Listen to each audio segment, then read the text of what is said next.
Break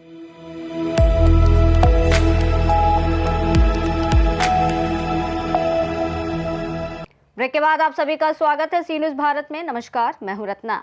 वक्त हो गया है उत्तर प्रदेश बुलेटिन का, जहां बात करेंगे बरेली की, जहां सरदार वल्लभ भाई पटेल की 150वीं जन्म जयंती के अवसर पर सरदार 150 यूनिटी मार्च का आयोजन किया गया। साथ ही बात होगी पीलीभीत की, जहां सरदार वल्लभ भाई पटेल की 150वीं जयंती के उपलक्ष्य में भव्य यूनिट मार्च और विशाल जनसभा का आयोजन किया गया है। तमाम खबरों पर विस्तार से चर्चा करेंगे इस बुलेटिन में।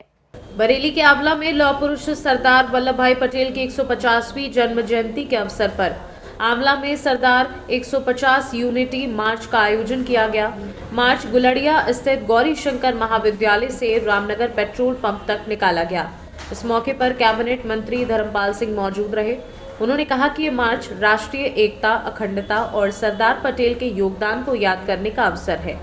रैली में सैकड़ों भाजपा कार्यकर्ता और पदाधिकारी शामिल हुए। रामनगर में जैन मंदिर पर मंत्री का स्वागत फूल मालाओं से किया गया। बरेली से सी न्यूज़ संवाददाता अरविंद की रिपोर्ट। बरेली के आंवला में थाना बमोरा पुलिस ने अवैध गांजा तस्करी के आरोप में 2 तस्करों को गिरफ्तार किया है। उनके कब्जे से 153.69 किलो गांजा बरामद हुआ है, जिसकी अंतर्राष्ट्रीय बाजार में कीमत लगभग 1 करोड़ रुपए की गई है। पुलिस ने दोनों आरोपियों आलम उर्फ अकरम और इस्लाम खां के खिलाफ एनडीपीएस एक्ट के तहत मामला दर्ज कर न्यायालय भेज दिया गया है। ये कार्यवाही रामपुर विशारदगंज मार्ग पर वाहन चेकिंग के दौरान की गई है। बरेली से सी न्यूज़ संवाददाता अरविंद की रिपोर्ट। बरेली के आंवला में उत्तर प्रदेश लेखपाल संघ ने आंवला तहसील परिसर में धरना प्रदर्शन कर मुख्यमंत्री के नाम 8 सूत्रीय ज्ञापन एसडीएम विदुषी सिंह को सौंपा। ज्ञापन में लेखपालों ने वेतनमान वृद्धि, पदनाम परिवर्तन, एसीपी विसंगति समाधान, भत्तों में वृद्धि, मृतक आश्रित लेखपालों की पेंशन सुधार और अतिरिक्त पद सृजन जैसी मांगे रखी। तहसील अध्यक्ष प्रवेंद्र सिंह और मंत्री पंकज सक्सेना सहित सैकड़ों लेखपाल धरना में शामिल रहे। बरेली से सी न्यूज़ संवाददाता अरविंद की रिपोर्ट। पूरनपुर में भाजपा विधायक बाबूराम पासवान ने सरदार वल्लभ भाई पटेल की 150वीं जयंती के अवसर पर भव्य यूनिटी मार्च और विशाल जनसभा का आयोजन किया। मार्च नगर के LIC चौराहा से शुरू होकर खमरिया पट्टी और रमपुरा समेत कई गांवों से होकर गुजरा, जहां ग्रामीणों और छात्रों ने उत्साहपूर्वक भाग लिया। जनसभा में छात्रों ने सरदार पटेल के जीवन और योगदान पर आधारित सांस्कृतिक प्रस्तुतियां दी। विधायक बाबूराम पासवान ने अपने संबोधन में सरदार पटेल के राष्ट्र निर्माण में योगदान को याद किया। भाजपा जिलाध्यक्ष और स्थानीय पदाधिकारी भी कार्यक्रम में मौजूद रहे। कार्यक्रम का उद्देश्य युवाओं में राष्ट्रीय एकता, कर्तव्य निष्ठा और सामाजिक समरसता के प्रति जागरूकता बढ़ाना था। सर, जैसा कि देख रहे हैं आज पटेल जी की जयंती पर यहाँ पर प्रोग्राम रखा गया, इस संबंध में क्या कहेंगे सर? देखिए, इस संबंध में कहना चाहता हूँ कि मैं आदरणीय हमारे जो विधायक जी हैं बाबूराम पासवान जी, इनकी पूरी टीम, आदरणीय जिलाध्यक्ष जी हमारे संजीव प्रताप जी, उनकी सारी टीम को बहुत बधाई, शुभकामनाएं देता हूँ कि एक सफल यात्रा हुई है। और ये लगता है, ये जोश है लोगों में, जो भारतीय जनता पार्टी के कार्यक्रम हो रहे हैं उनके प्रति, ये श्रद्धांजलि है आदरणीय सरदार वल्लभ भाई पटेल जी की, उनके प्रति आस्था है लोगों की। और बहुत सुंदर बड़ा कार्यक्रम हुआ। इसके लिए तमाम भारतीय जनता पार्टी के कार्यकर्ताओं, देश तुल्य हमारे जितने भी गाँव, मातृशक्ति सब आए, उनको बधाई, शुभकामनाएं देना चाहता हूँ। खासतौर से सरदार वल्लभ भाई पटेल जी का जो एक मूल मंत्र था ना कि एकता, राष्ट्र की अखंडता, वो भारतीय जनता पार्टी का ही मूल मंत्र है। भारतीय जनता पार्टी हमेशा कहती है कि व्यक्ति से बड़ी पार्टी और पार्टी से बड़ा राष्ट्र है। इसी मूल मंत्र पर भारतीय जनता पार्टी चलती है। वो भी ये कहती है सबका साथ, सबका विकास और सबके प्रयास के आगे बढ़ने का काम। ये आदरणीय सरदार वल्लभ भाई पटेल जी ने किया। और मैं समझता हूँ कि जितना सम्मान सरदार वल्लभ भाई पटेल जी को भारतीय जनता पार्टी की केंद्र सरकार ने, प्रदेश सरकार ने दिया, कांग्रेस में इतना काम उन्होंने किया लेकिन कभी नहीं किया। उनको प्रधानमंत्री बनना चाहिए था, लेकिन कांग्रेस की गलत नीतियों के कारण उनको प्रधानमंत्री बनाया गया। और आज के बाद देखिए, इतिहास गवाह इस बात का है कि पहले वो प्रधानमंत्री बने क्योंकि उनको चुप करना था कांग्रेस को। उसके बाद कांग्रेस की जितनी सरकारें केंद्र में रही, किसी एक सरकार में भी कोई प्रधानमंत्री नहीं बनाया, और उनको इस वजह से बनाने का काम किया क्योंकि वो चुप हो जाए, उनको संतुष्ट करने की। तो ये बड़ी उनको नाइंसाफ़ी उनके साथ हुई है। और मैं कहना चाहता हूँ कि अगर वो देश के प्रधानमंत्री होते तो देश की दशा दूसरी होती है। आज जो संघर्ष भारतीय जनता पार्टी कार्यकर्ताओं को इस एक राष्ट्र की एकता के लिए करना पड़ा। जो चार दीवारी देश की रखानी पड़ रही है वो नहीं रखानी पड़ी। वो महामानव थे, उनको सब इस मंच के माध्यम से, इस कार्यक्रम के माध्यम से अपने श्रद्धा सुमन अर्पित करते हैं। और भारतीय जनता पार्टी ने, अगर मैं ये कहूँ तो बहुत सारे काम उनके 182 मीटर ऊंची मूर्ति गांव-गांव से लोहा चुनकर बनाने का काम देश के यशस्वी प्रधानमंत्री नरेंद्र मोदी जी ने किया। कांग्रेस ने क्या किया? दो शब्द भी नहीं बोलते वो लोग, ढिंढोरा पीटते हैं। तो मैं कहना चाहता हूँ कि वो महामानव थे और देश को एकता अखंडता में उनका बड़ा हाथ था। वो आज भी हम सबके प्रेरणा स्रोत हैं और उसी की वजह से भारतीय जनता पार्टी उनको मनाती है, उनके बताए हुए रास्तों पर आगे चलने का काम करती है और तभी इतने बड़े बड़े कार्यक्रम संभव होते हैं। सर, जैसा कि बिहार में बहुत ही अच्छी जीत हुई, इस संबंध में क्या कहना चाहेंगे? जिस तरह से यहाँ के यूपी के लोगों की बड़ी मेहनत रही है, सब नेताओं की और अधिकारियों की, क्या कहेंगे सर? देखिए, बिहार को एक तो मैं बिहार की जनता का बहुत धन्यवाद आभार व्यक्त करता हूँ कि उनका बहुत सही निर्णय रहा और उन्होंने आदरणीय देश के यशस्वी प्रधानमंत्री नरेंद्र मोदी जी, अमित शाह जी, जेपी नड्डा साहब और भारतीय जनता पार्टी की नीतियों पर विश्वास व्यक्त किया। नीतीश कुमार जी का चरित्र, उनका एक सरलता और सबके साथ सबका विकास, सहजता के साथ जो चले हैं वो भी एक बड़ा कारण उसमें रहा है। और एक बात कहकर मैं बात समाप्त करूँगा कि देखो, अब देश में आने वाले समय में परिवारवाद की पार्टी नहीं चलने वाली, ये उसका भी परिणाम है। जो भी राजनीतिक पार्टियां परिवारवाद चला रही हैं उनको जाना ही पड़ेगा। विधायक जी, जैसा कि देख रहे हैं कि आज राम होटल में काफ़ी सफल प्रोग्राम हुआ पटेल जी की जयंती को लेकर, इसका श्रेय किसे देना चाहेंगे? देखिए,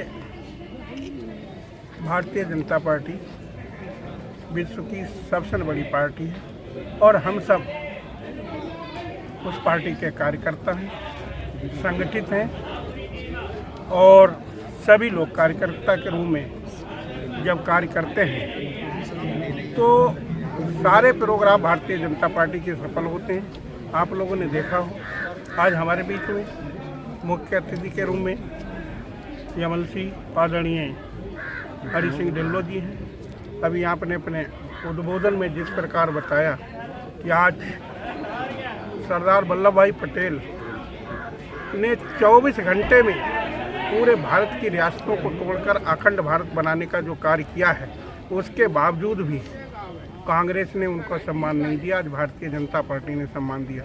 उनकी 150वीं जयंती पर हम लोग जिस प्रकार पूरे देश में बड़े गौरव से मना रहे हैं और आम जनमानस में उनका बहुत बड़ा आज भी प्रेम है और सब लोग उनके नाम से एकत्रित होते हैं और उनको सम्मान देने का काम, सच्ची श्रद्धांजलि देने का काम करते हैं। तो मैं यही कहना चाहता हूं कि आज जो प्रोग्राम हुआ है, इस प्रोग्राम में आपने देखा होगा कई किलोमीटर लंबी पदयात्रा में हम लोगों ने सहभागिता भी की है और यहाँ पर विशालतम प्रोग्राम किया है। तो ये सब हमारी पार्टी का ही नेतृत्व है जिसमें हम लोग मिलकर कार्य करते हैं। अभी ताज़ा चुनाव का जो सर्वे आपने देखा और जो सरकार बनी है बिहार में, ये कार्यकर्ताओं का और हमारे देश के यशस्वी प्रधानमंत्री नरेंद्र मोदी जी, जो हमेशा 24 घंटे ही कार्य करते हैं जनता के लिए, और हमारे उत्तर प्रदेश के यशस्वी मुख्यमंत्री आदरणीय योगीनाथ जी, जिनकी प्रेरणा से हम लोग और उन्होंने जिस प्रकार देश के लिए कार्य किया है, और मैं समझता हूँ कि बिहार नहीं, अब जितने भी उत्तर प्रदेश हो चाहे और भी प्रदेशों में जहाँ जहाँ चुनाव होंगे, भारतीय जनता पार्टी 2047 तक विकसित भारत जब तक जो प्रण है वो पूरा होगा और भारत विकसित भी होगा भारतीय जनता पार्टी के नेतृत्व में।